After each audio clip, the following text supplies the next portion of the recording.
I'm Jonathan Knight, and I'm the general manager of New York Times Games. Our puzzles are human-made every day with the standards you'd expect from the New York Times. And this matters because when you choose to spend time with our games, it should be time well spent, solving puzzles handcrafted for you. We think that's something worth investing in and something worth paying for. Subscribe now for a special offer on all of our games at nytimes.com/joingames. The first episode of this series is free, but to hear the whole thing, you'll need to subscribe to the New York Times, where you'll get access to all the serial productions and New York Times shows. And it's super easy. You can sign up through Apple Podcasts, Spotify, or wherever you get your podcasts. And if you're already a Times subscriber, just link your account and you're done. The women are seeking fertility treatment for a variety of reasons.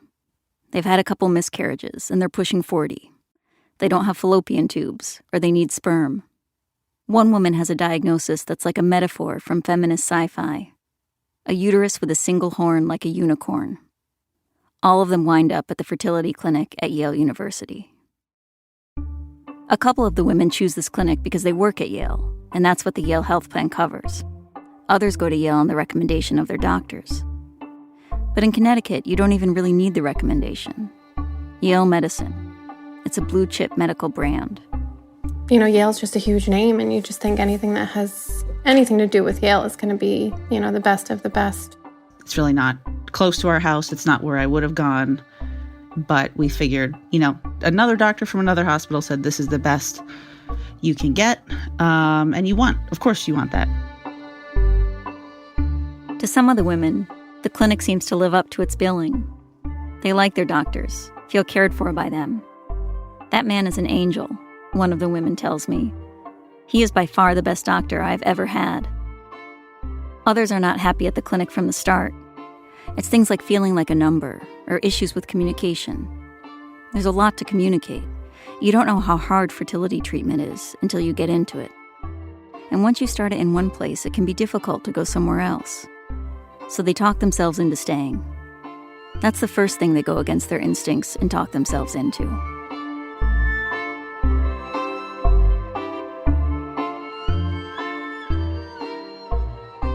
The women drive to the clinic before work in the morning for blood draws, and then wait for the afternoon email from their nurse team. You really have to trust your nurse team, one of the women tells me. At this point, she did. The nurse team gives instructions, and the women give themselves shots. These shots contain hormones to stimulate the body to produce eggs. A side effect is emotional volatility. The wind is making me cry, one of the women says. But the thing is, you have to stay calm. Don't get stressed. It's so stressful trying not to get stressed. One woman uses a fertility meditation app called Expectful. She does her guided meditation on the beach. The app plays the sound of waves while the real waves heave in the background. It's absurd, but so much of this is absurd, including the money. There's all kinds of stuff that's not covered no matter what insurance you have. Meanwhile, your ovaries enlarge, and you get so bloated that your abdomen feels like bricks. And then finally, you get to the day you've been waiting for. The day of the first egg retrieval. Which is what it sounds like. The eggs are removed from the body and then fertilized or frozen, depending on what you're doing. How many eggs am I going to get? That is the big question. The more eggs you get, the better your chance of a healthy embryo, a viable pregnancy, a child. The day of the retrieval, the women arrive at the clinic. They check in on different mornings, in different months and calendar years. None of them are here on the same day, but they will come out of the day with the same story. Laura arrives for her retrieval on a weekday morning in January 2020. She checks in and changes into a gown. 2 months ago, Laura was diagnosed with breast cancer. A double mastectomy followed, then an infection and additional surgeries. As soon as she freezes her eggs, she's going to start treatment. It's a lot.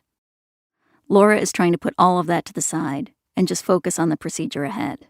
I was excited, trying to stay positive and I was just like, having been through so much just the month prior, I was like, this is going to be easy because I had been through so many surgeries and procedures. I was just like, I know what this is like. I know what it's like to be under anesthesia or something and be given medication so you don't feel things. The egg retrieval is a surgical procedure. A long needle is inserted into the vagina, then pierced through the vaginal wall and up into the ovary. Laura has been told in advance what drugs she will be getting during the procedure. 2 drugs, fentanyl and another one, midolazam or Zolam. And I believe that one's to induce sleepiness. Together, these 2 drugs offer what's often called moderate sedation. Basically, the fentanyl takes away pain, and the midazolam relaxes you. Some people get drowsy with this combination. Others remain alert. The use of fentanyl surprises some of the women. One of them, a public defender, has seen a lot of clients messed up by fentanyl, and for a second she's worried. Another woman, Katie, a neuroscientist at Yale, feels a spark of interest. And in fact, just being someone who studies addiction and studies some opioid use disorder, and as a curious person, I remember the morning of thinking, like, okay, this will be interesting. I've never tried fentanyl before. And I expected to go in and have twilight anesthesia, not full anesthesia, but not feel anything. The women complete the last steps before the procedure. Get an IV, go over some papers. If their partners came back with them, now their partners say goodbye. And then it is time. The women tell what happens next. I walked myself into the procedure room because you get rolled out afterwards, but you don't have any medication in you. You're just kind of hooked up to the IV pole. And I walked into there, and you get into on the chair or table, whatever they call it. And that's from there. They said, you're not going to feel anything. And they explained everything that was going to happen.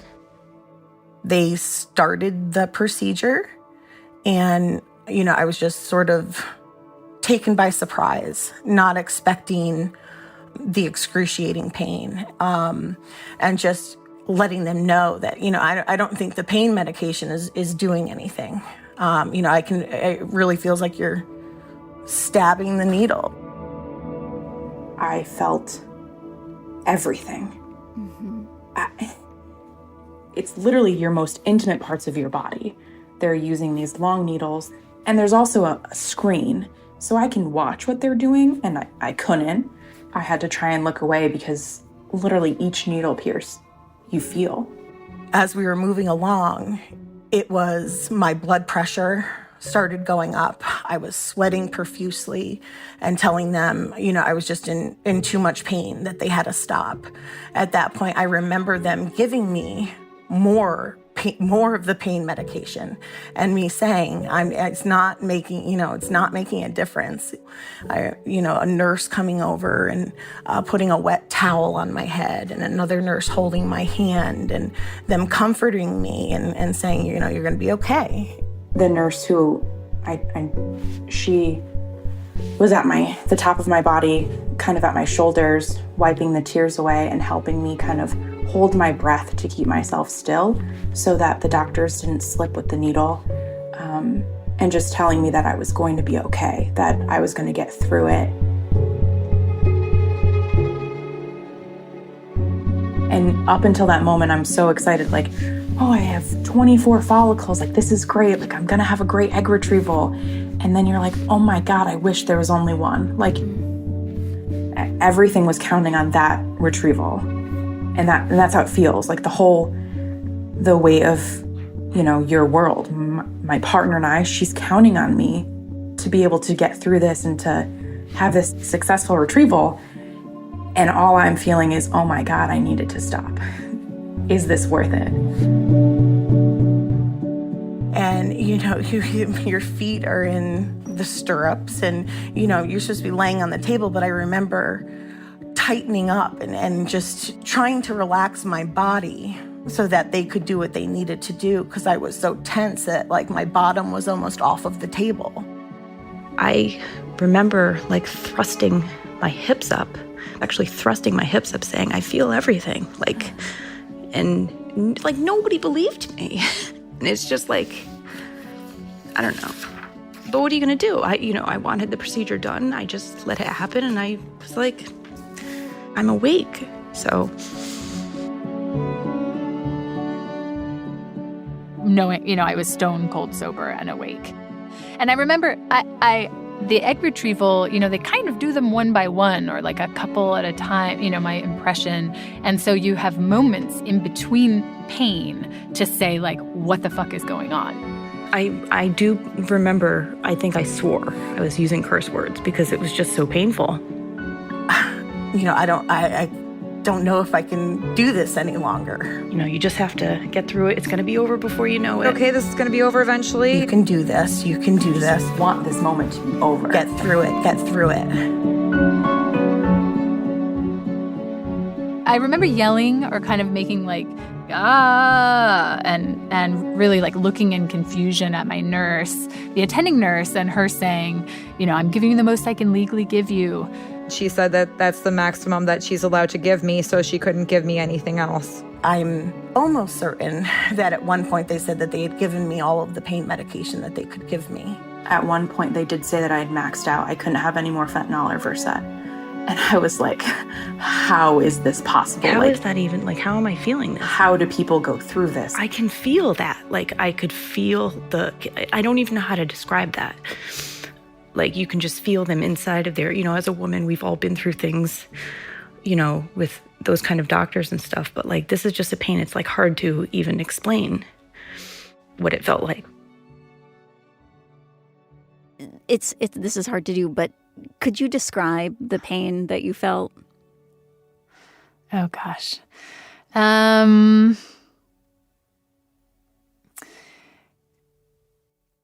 It felt like someone was ripping something from the inside of your body. Yeah. Which is what they were doing. What they were doing. That's what it felt like. Yeah. Yeah. I'm sorry. But I remember almost immediately thinking or almost daydreaming in that moment that the attending nurse had one tube going from my IV into my arm and another tube going from my IV into her pocket. It occurred to me almost immediately that the nurse was stealing the fentanyl. And I remember telling my friends, after the procedure, my friends who were aware of what I was going through, but who are also colleagues at Yale in addiction research, I remember telling them, the nurse is stealing the fentanyl.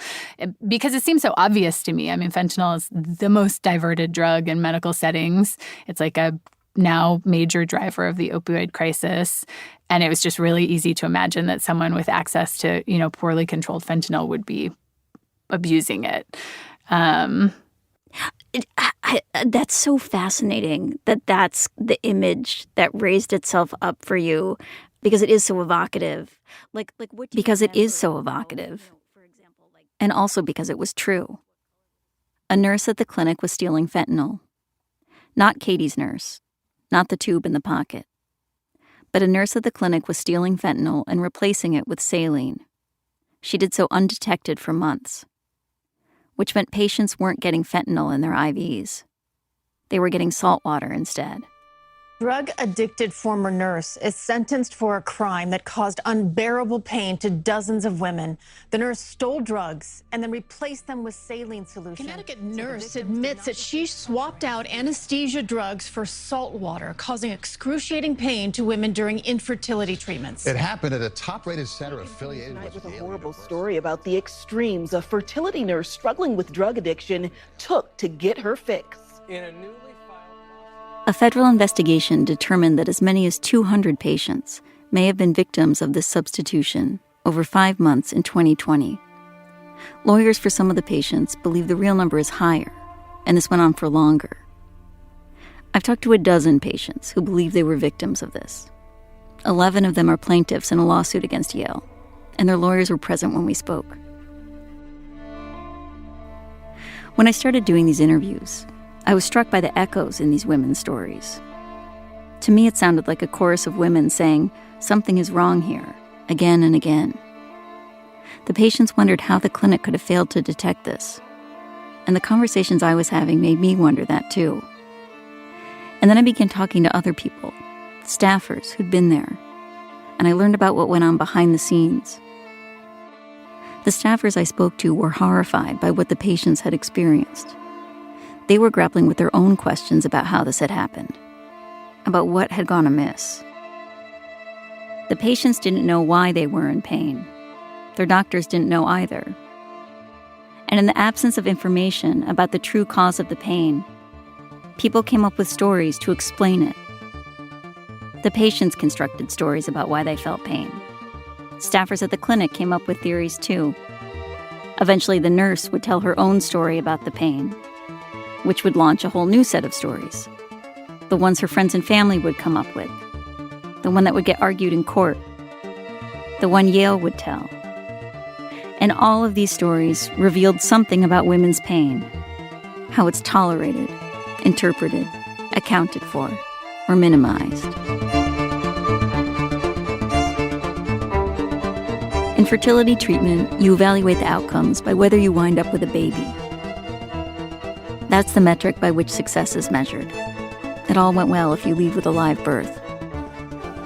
The outcomes here are a lot more complicated. For everyone. From Serial Productions and the New York Times, I'm Susan Burton, and this is The Retrievals. This is Episode 1, The Patients.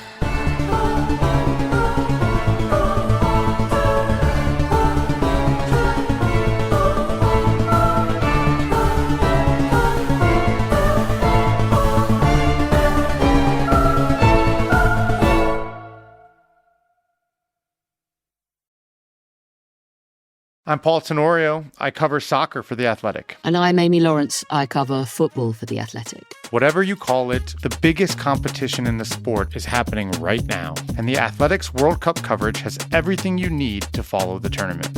There's 48 countries taking part, from the tiny island of Curacao to the 5-time champions Brazil.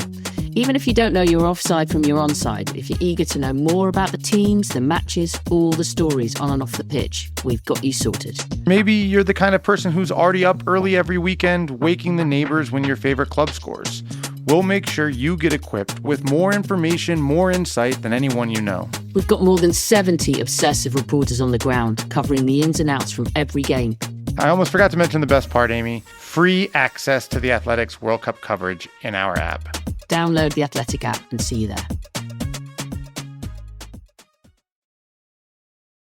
When the retrieval is over, the women are wheeled out to the recovery room. And one of the first things that happens is that they try to come up with an explanation for their pain. They put you into the recovery room, and that's where you meet with whoever you were with. And I just remember that's when I had my phone back, and I was texting my sister-in-law because she was my confidant for all of this, having been through that. And she was just replying like, "Oh my God, how could you? What do you mean you felt everything?" And I'm like, I was just like, just explaining to her. I'm like, I don't know what's wrong. And I even, one of the texts I said, I think I'm immune to fentanyl because I don't think it works on me. I'm not sensitive to fentanyl is a common theory.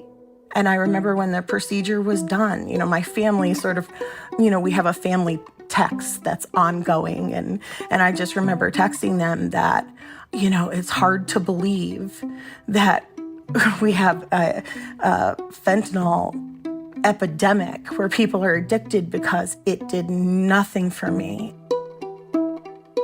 Not all of the women were alert during their procedures. Some were more deeply sedated. They were so out of it during the retrieval that they don't really remember it, or only kind of. The pain hits when they come to. It was bad instantly, and it shouldn't really be bad instantly. You shouldn't wake up and be in horrific, nightmarish pain. But I woke up and it felt like someone had been inside me and gutted me. Yeah, it was like a gutted feeling. It was like someone had been inside me, scraped me hollow. It was burning. In a way, it is more confusing for the wake up later patients. They're not matching each stab of pain to the needle on the screen. It hurts a lot, but it's less explicable. And because of that, scarier. Your mind just goes to the worst possible places. I'm thinking, am I bleeding? Am I bleeding internally? Is this normally a pain is a sign, is protective, right? It tells you something's wrong. There's a lot of uncertainty in the recovery room. An elevated blood pressure, a nurse running around to get ginger ale, a doctor coming by to say, there are fewer eggs than we expected. Are you sure you only want us to fertilize half of them? It's all just very overwhelming, and on top of it, some of the women feel like they're being rushed out of the clinic. Julia is one of them. I remember vomiting. They were giving me some fluids. I was very uncomfortable. There was no way I could walk. They put me in a wheelchair and wheeled me out, and I just had this feeling like this is not right. Julia is 31 years old and already a college professor. This morning when her husband drove to the clinic, she'd been frantic. There was work on a bridge near their house, and they got stuck. There's only a short window to retrieve the eggs before you ovulate them, and Julia was worried she would miss it. When she arrived at the clinic, she felt a huge relief, like, we made it. Both, we made it on time, and we made it to this day. Now she's feeling something she never expected. At home, she goes upstairs and gets into bed. I fell asleep for a little while, and then I woke up, and I was nervous. We had a babysitter here watching my daughter, and I just, you wake up, you're like, oh my God, who's with my kid? I need to. Yeah. And I walked a few steps to try and go down the stairs, and I realized I really had gone too far from the bed. Mm-hmm. But by this point, the pain was excruciating, I would say. And I turned to go back to lay down in my bed again, and I don't remember this, but I blacked out or passed out. Mm-hmm. And I woke up on the floor, and I kind of busted my lip open. Julia calls the clinic, and they tell her that she should go to the ER. She's in so much pain that she can't bend enough to get into a car. An ambulance is called, and when Julia gets to the hospital, they check her out. The retrieval is a safe procedure, but things can go wrong. Your ovary can strangulate. A major artery can get punctured. But none of the obvious things are wrong, and nobody can explain what is. Back home over the weekend, Julia calls the on-call doctor at the clinic multiple times. By Sunday, I sort of got the sense I was annoying him. Julia keeps waiting for a call from her official doctor. By Tuesday, she still hasn't heard from him. It was impossible for me to understand how he hadn't called me by this point. But I called his office on Tuesday, basically, saying, I need to talk to you. I wrote down what he said, and I've kept this note since that time. He said he was not alarmed, but perplexed and surprised at my experience. Those words, I guess, ring pretty hollow now, right? Knowing that there was a pattern of many women who had extreme, inexplicable pain after the egg retrieval. What did you make of that language, like in the moment, perplexed and surprised?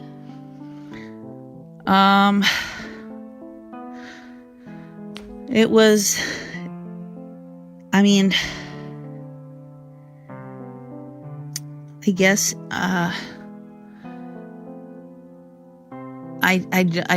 I felt crazy. I felt. By this point, I'm asking myself, like, am I being difficult? You just question your sense of self, like your ability to assess your situation rationally, which is very disconcerting when that happens, because at least at the end of the day, you have that, right? You start thinking about your whole life, right? Like, I'm a pretty high energy person. Like, I take care of a toddler. I have a PhD. I have a job. Like, I run marathons in my free time. Like, I'm not, like, you have all these parts of your life that make you feel like, that give you this sense of like who you are. And then I just felt like they were treating me like I was like nuts, for still, being in pain and just, having what I would call a difficult time. I just left the office, crying, I just felt like Like nobody cares. That's the way I would describe how I felt in the days after. Like nobody gives a crap that this was so hard for me. In the days after the retrieval, other patients live out versions of the same story. They also call the clinic. They ask, "Is this normal?" They say, "The Tylenol isn't helping." At home, they're laid up on the couch. They can't pick up their toddler. They wonder if they really should have scheduled themselves for a shift the next day.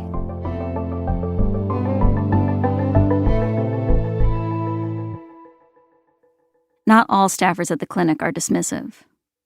But even when they respond with concern, there aren't any real answers. Some of these conversations take place days after the procedure, like at follow-ups to talk about next steps. You didn't really talk to the office until day 5 or day 6, which is when I found out that none of the eggs had survived. None were healthy enough to go to testing. And we had to talk about moving forward. And that's when I really expressed my sort of shock that the procedure was as painful as it was, and talked about, if there were other pain management protocols that could be considered at that point. And I was told that, that was the best pain medication that was available. And my doctor prescribed me an anxiety medication to take before the next procedure. And I remember saying to my husband, I think it's strange because I'm not anxious about a medical procedure. Yeah. It was the pain. It was severe pain, not anxiety about going into it.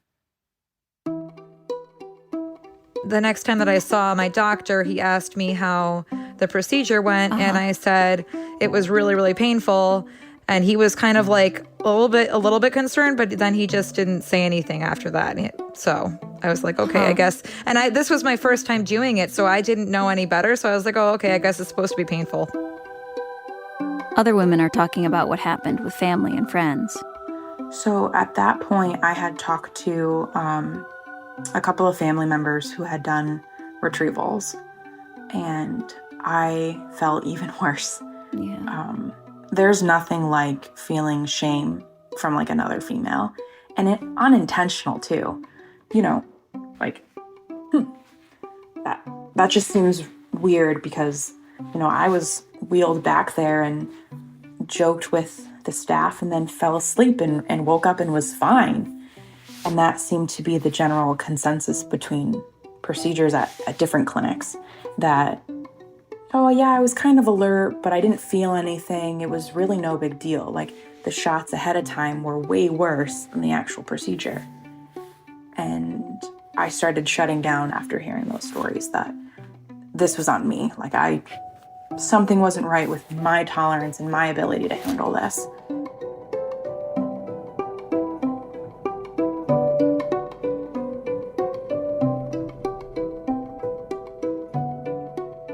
The women are already settling on their stories about what happened to them.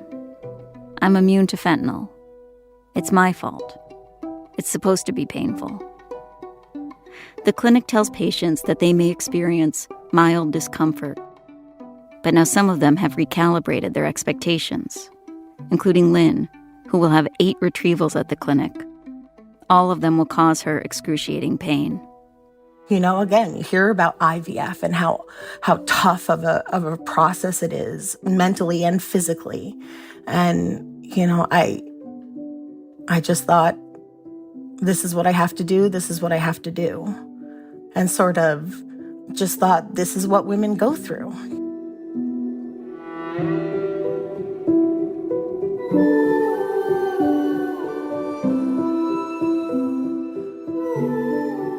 Yale declined to offer information about how reports of pain were addressed at the clinic or to answer any other questions.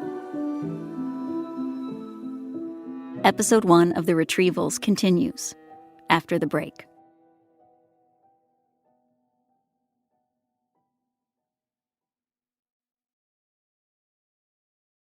This is Sarah Koenig, host of the Serial Podcast.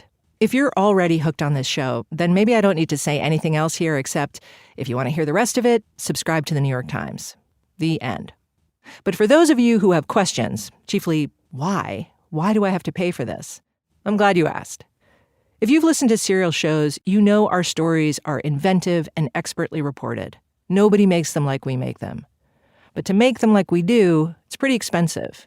You need producers, reporters, editors, sound engineers, fact checkers, not to mention the software, the computers, the travel costs, everything. The way we used to pay for all that was with ads, which, great. But unfortunately, ad sales aren't always reliable, and we just can't cover the full cost with ads anymore. So that's why we're asking you to directly support us with a subscription. With a subscription, you get a lot. You can listen to the entire Serial archive, all our previous shows, plus early access to our new shows, and all the other shows and bonus content produced by New York Times Audio. There's an audio-only subscription, or if you want to go big, which I recommend, you can subscribe to all of the New York Times and get access to all the great journalism, plus the games, cooking, Wirecutter, the whole thing. So please, subscribe to the New York Times. You can do it through Apple Podcasts, Spotify, or wherever you get your podcasts. Hey, it's Noah Chestnut from The Athletic. If you're into games and sports, pay attention. I'm going to give you 4 sports terms. You tell me the common thread. Ready? Axle, loop, Lutz, Salchow. That's axle, loop, Lutz, Salchow. This one's like medium hard. The answer is figure skating jumps. Now, what if I gave you 16 different terms and you figure out how they come together into 4 different groups? If you're up for the challenge, you'll want to check out Connections Sports Edition. It's a new daily game for sports fans. There'll be some that are going to stump you, some that make you laugh, and some that remind you when you were a kid watching sports for the first time. Connections Sports Edition. To play today's puzzle, go to theathletic.com/connections. Of the 12 patients I spoke to, most are white. The one black woman in the group was often the only black woman in the clinic waiting room. Everyone in the group identified as a woman. While a couple of them were pursuing pregnancy for the first time as they neared 40, most did not fit that stereotype. Most were married to men, one to a woman. That patient would provide the eggs, and her wife would carry the pregnancy. Her wife presents as more stereotypically masculine, doesn't wear women's clothing, and at first family members were like, "Are you sure you want to do it this way?" Yes, they were sure. One was doing this on her own at 41, after the end of a long relationship. Another left her boyfriend partway through the process, and then fell in love with the new guy at the office. One was born in Iran and came to the U.S. as a refugee. Another grew up in Jamaica. One had what she described as a horrible childhood. She essentially had to raise herself. Another longed to have a second baby because she was so close to all of her siblings. One had type 1 diabetes and was used to everyone always attributing all medical issues to, "Oh, it's your diabetes." All of them worked. A special ed teacher, an accountant at a maritime firm, and a lecturer at Yale in the Department of American Studies. Her name is Leah. Her scholarship encompasses a variety of subjects. Exile and migration. She's the patient who came to the U.S. as a refugee from Iran. And gender. From the beginning of her treatment, Leah located her experience within a context of assumptions about women patients. That they are unreliable narrators of their own symptoms. That they are anxious, exaggerating. But I remember the first time I went in there to get ready for the ultrasound, there was blood on the floor from a previous person's ultrasound. And I have to tell you, it was as ominous as signs fucking come. And I just remember me and Navid was with me, I think. Was Navid with me? Or I subsequently... Oh, no, he couldn't go inside. He was waiting in the car. My husband was waiting in the car. I was just shaking. I was like, this isn't good. I mean, it was like you walk in and I was like, there's blood? You guys left blood over? What is going on here? Did you say anything to, did you say that? But here's the thing, and this is where it begins, is you are treated like a hysterical woman from the second you walk in there. So you already know. And like as a, like a person who, I study this stuff, I teach this stuff, and you're there and you're like, oh, this is actually what's happening right now. Here comes like Freud's patient, the hysterical woman who's childless and angry and hormonal and terrified and bitchy and mean. And that's how we're going to treat her. Hysteria comes from the Greek word for uterus. Ancient explanations for it involve an empty uterus. A woman was hysterical because her uterus was not full. Unanchored, the uterus roved through the body, which was what made women sick and crazy. To fix hysteria, you really needed to fill that uterus up. Like, so with the blood, I remember being like, there's blood on the floor, I was really upset, and they're like, okay, I mean, it's, it turned right back on me, and I remember one of the nurses was like, okay, well, you can calm down. I was told to calm down, and then when they're doing the ultrasounds, of course, someone's doing a transvaginal ultrasound, so there's literally like this stick that's inside of you, and they're moving it around, and if you cringe, oh, okay, it'll just be like it's just another second. It's just, okay, just be patient. So you're constantly over-emphasizing or over-dramatizing what's happening. It's not that big of a deal. Leah felt like her doctor wasn't listening to her. She also didn't trust her assigned nurse. Then came Leah's first retrieval. She felt her pain wasn't taken seriously by anyone. She says they all blew her off. Leah wasn't happy with her treatment, but she decided to continue. Here I was. I saw it. I felt it. I was alarmed by it. But I kept going because I wanted to have a baby. Leah asked for a new doctor. He oversaw her next cycle, and soon she went in for another retrieval. Right after you're in that room, the anesthesiologist came up to me and she said, you know what? You were waking up. You were waking up. We had to give you some more meds. You were waking up. So again, your body, you were nervous, you were agitated, you burdened us. Your kind of uncontrollable body put us in a position where we actually had to give you more drugs. You were waking up, so we had to give you more fentanyl. And I was like, oh. But again, to them, I'm this woman who's already like on edge. I already left the doctor because I didn't like the doctor. So the other physicians and the other nurses all know this about me. I'm a kind of already unruly, perhaps entitled, overly kind of needy woman who's just really angry that she doesn't have a baby. There's a balance you have to strike as a woman patient. You have to complain just the right amount to be taken seriously, but not so much that you seem shrill. Still, your pain is more likely to be underestimated than men's. Black women are more likely to have their pain ignored, no matter what they do. All of this we know from the literature, and also from life. In my life, I've been the kind of patient where if I've ever spoken up, I felt like I need to be obsequious later to protect myself. That is what I felt I needed to perform. Leah knew she'd need to perform a whole range of things in order to get help. Stern, docile, smart, stupid, agreeable. And now, on a gurney in the recovery room, Leah became an observer. She would remember what was happening. She would write about this one day. She tuned into the language, into the emphasis that to her seemed so interesting and fucked up, into the syntax that seemed to place the blame on her body. But at the same time, Leah had also internalized the narrative that her body was to blame. Her body was inadequate, deficient. That was why she was here. Her body had had miscarriages. Her body didn't make enough eggs. Her body couldn't cooperate long enough to get through a critical procedure. Oh God, my body. Like, here it goes again. Not only can I not have a baby, I also can't even just lay still with the right amount of fentanyl.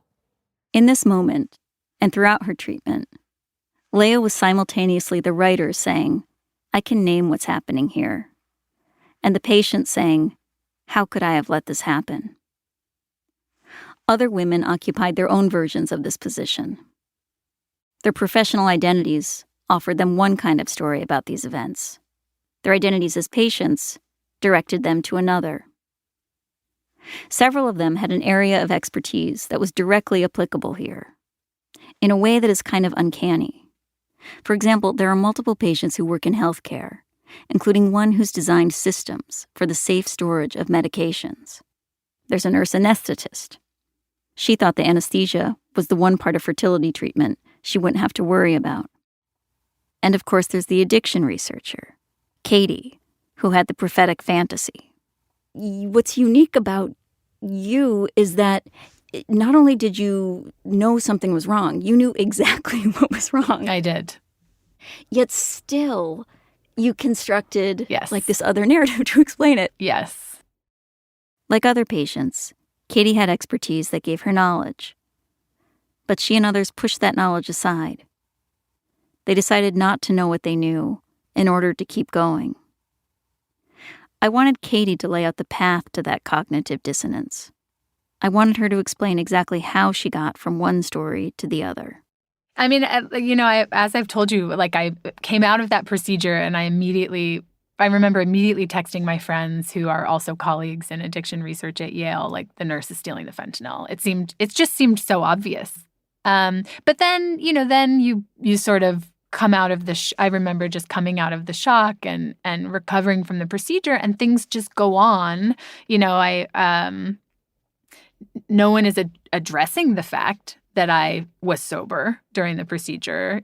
And I remember violently shaking in recovery from the shock. I don't know that that's related to having the procedure with or without fentanyl, but that's how my body responded. And my nurse was there. And I remember her saying, I think it was so painful because we got so many eggs.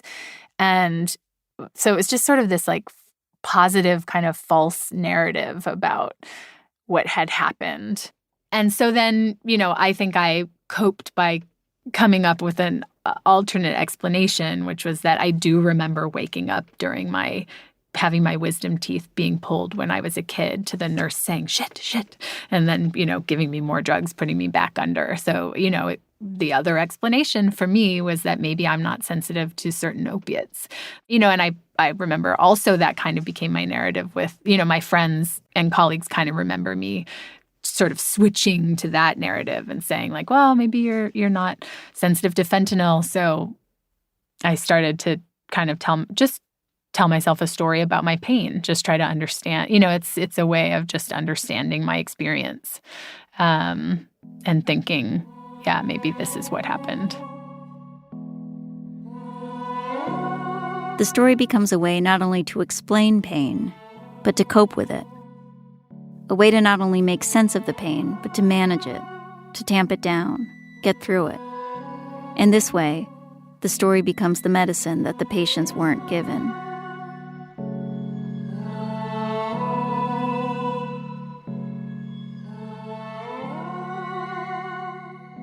The women gear up for second, third retrievals.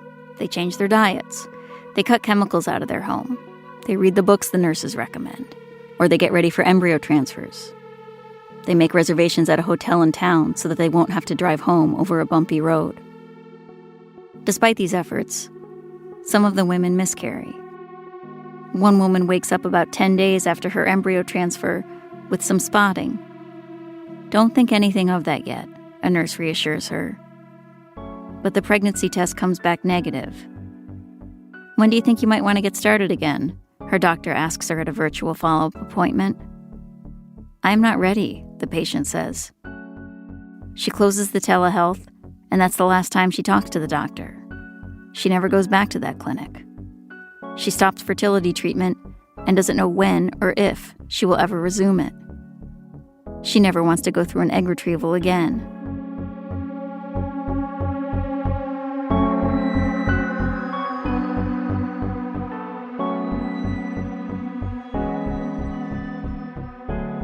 Fertility treatment doesn't always result in a baby.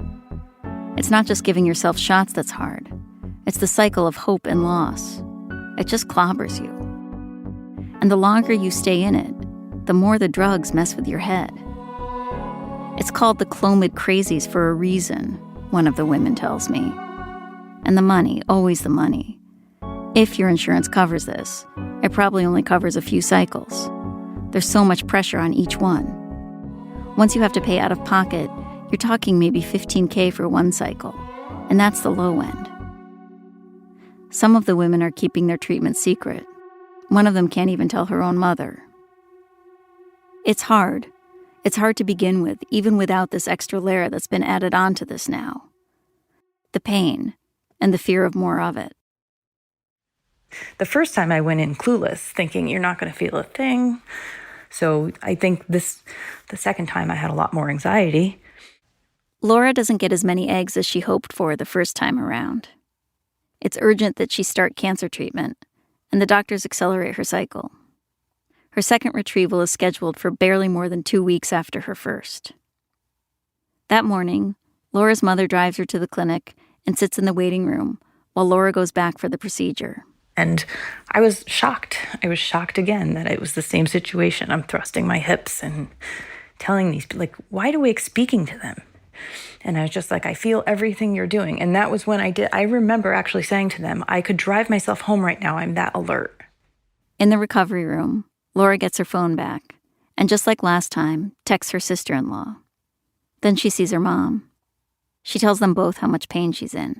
So my sister-in-law right away was like, oh my God, I cannot believe you felt that again. But my mom, she just felt, it's hard because, she had seen me go through so much as it was with the cancer. Any mother who has to live watching their daughter go through that.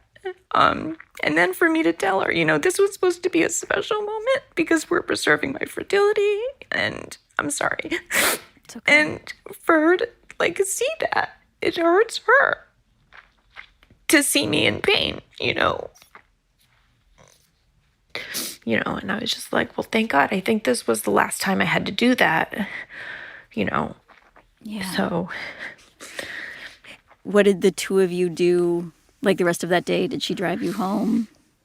Yeah, she drove me home and she stayed with me because she had already been staying with me a lot, during the day, after my surgeries, because I couldn't even, at that point, I still wasn't allowed to lift more than 5 pounds. So, because I was still recovering from the other surgeries. So, she was with me and, made me lunch and comforted me.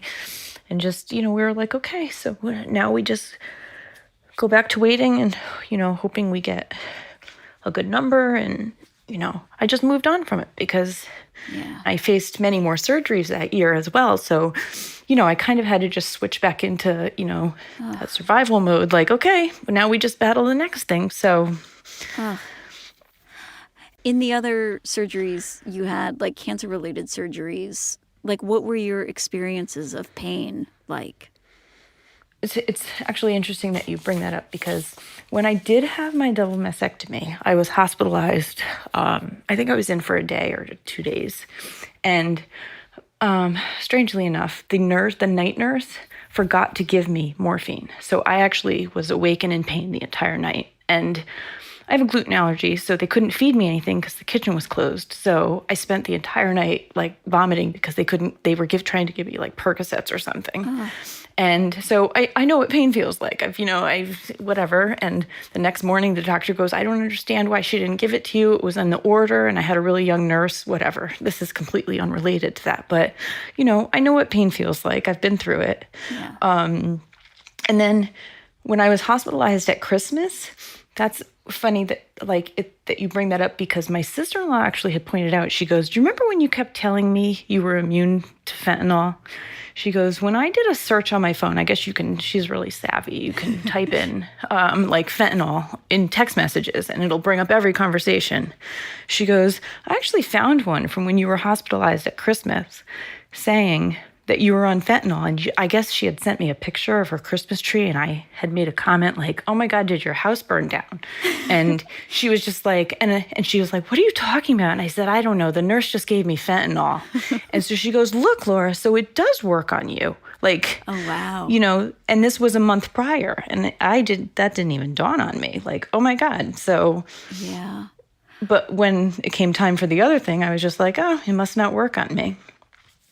Because, you know, I just felt like nobody had heard what I was saying, so it just didn't exist. It was in my head, you know.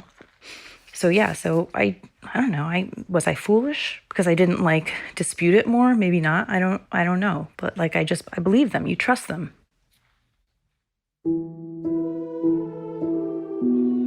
Months pass. Some of the women get pregnant. Others are still trying.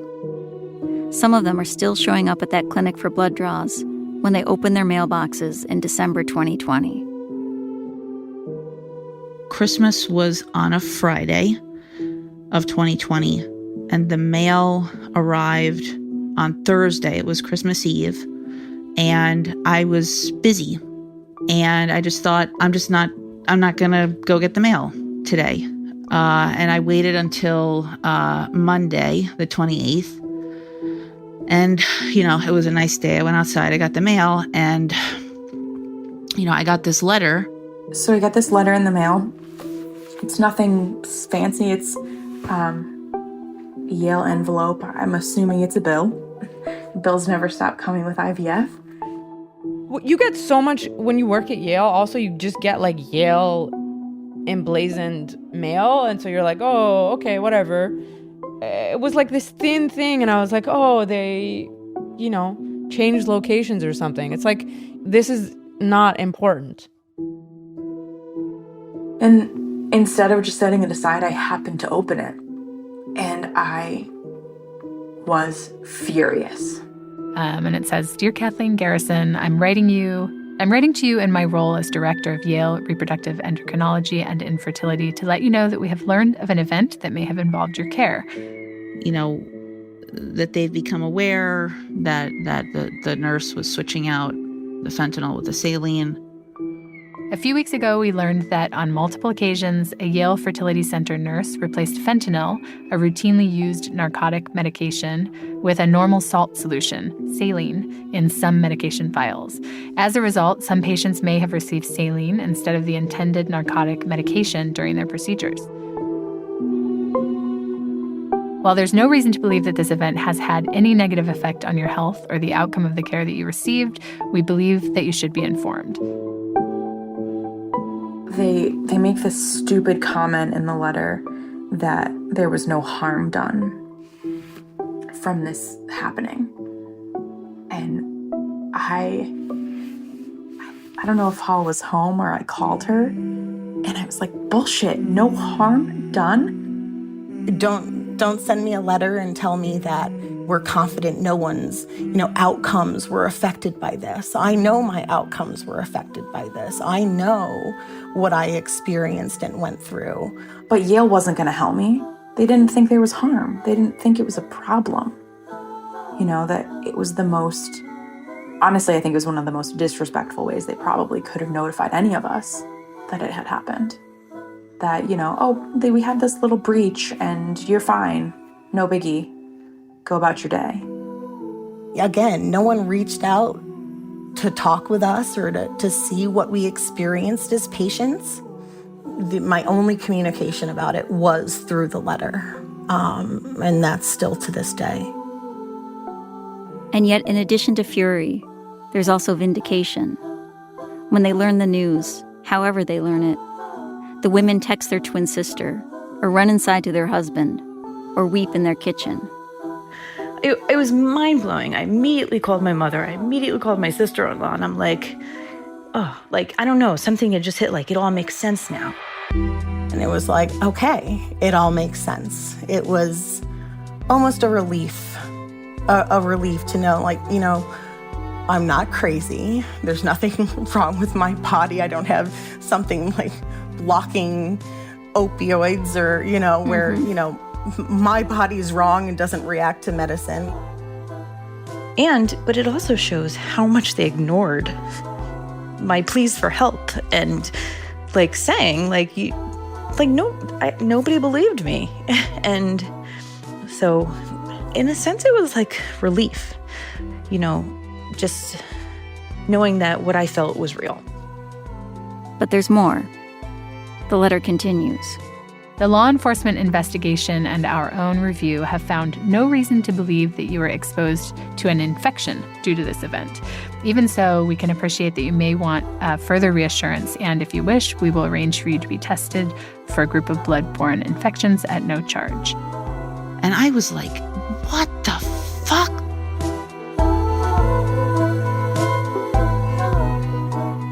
Those words, not alarmed but perplexed and surprised, came back to me, right? And you just feel so completely let down by this institution that's supposed to make you feel safe and keep you safe, right? An institution that's supposed to keep you safe, right? That was gone. But maybe the most remarkable thing about the letter is the way it addresses pain. It seems to be saying, you did not feel what you felt. I also want to assure you that the Fertility Center routinely uses a combination of pain medications during procedures. We closely monitor patients for signs of discomfort during every procedure and adjust medications or add medications as needed. In this way, we can be confident that our patients stay comfortable even if one medication is not working. Well, I don't believe that accurately describes my experience. And then it goes on to say, if you have any questions or want a blood test, here's who you can call. The women put the letter on the counter in shock. For months, they've been constructing their own stories about what happened to them. Now they have Yale's story, which is that this is barely a story at all. The questions the patients have been asking all along have a new focus. As soon as I received that letter, it's like, how does this happen, And how does it happen at Yale, a hospital system with such a great reputation? And how did it happen for so long? So many things had to go wrong, for this to happen as long as it did. How does an entire facility let this happen? Who trained them? Who thought that this was okay? I get sent home with, I get packages in the mail with sharp needle containers and strict instructions and alcohol swabs and this crazy protocol that I'm expected to do at home. They make you double check things, are there puncture marks? And I'm like, did I really spend more time following directions at home for hormone shots? Where were they? I think my immediate reaction was, how could this happen at Yale? Why wasn't there a better system in place to prevent it or detect it when it was happening and respond? Why wasn't our pain listened to? The women wonder about the system that failed them. But there's something very intimate and human that they are wondering about, too.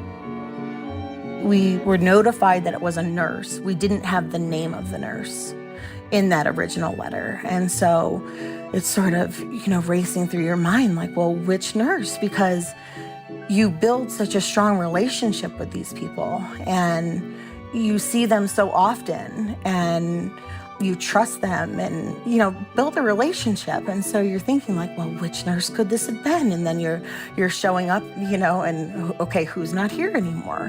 Who's gone? And just trying to figure out who it was.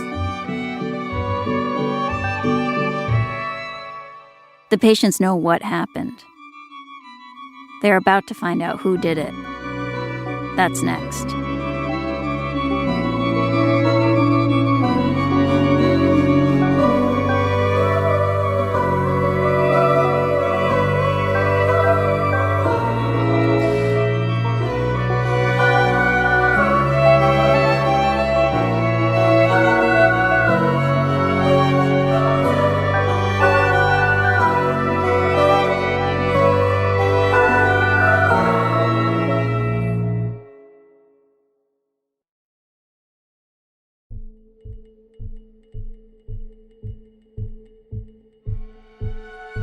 The Retrievals is produced by me and Laura Starcheski. Laura edited the series with editing and producing help from Julie Snyder. Additional editing by Miki Meek, Katie Mingle, and Ira Glass. Research and fact-checking by Ben Phelan and Caitlin Love. Music supervision, sound design, and mixing by Phoebe Wang, with production help from Michelle Navarro. Original music by Kala Pallone, and music mixing by Thomas Poli. Inde Chubu is the supervising producer for Serial Productions. At the New York Times, our standards editor is Susan Wessling. Legal review by Dana Green. Art direction from Pablo Delcon. Producing help from Jeffrey Miranda, Kelly Doe, Renan Borelli, Desiree Ebequa, and Anisha Money. Sam Dolnick is the assistant managing editor. Special thanks to Dr. Marcel Cedars, Calvin Hawker, Lisa Schumann, Kylie Silver, and Dr. Maggie Smith. The Retrievals is a production of Serial Productions and the New York Times.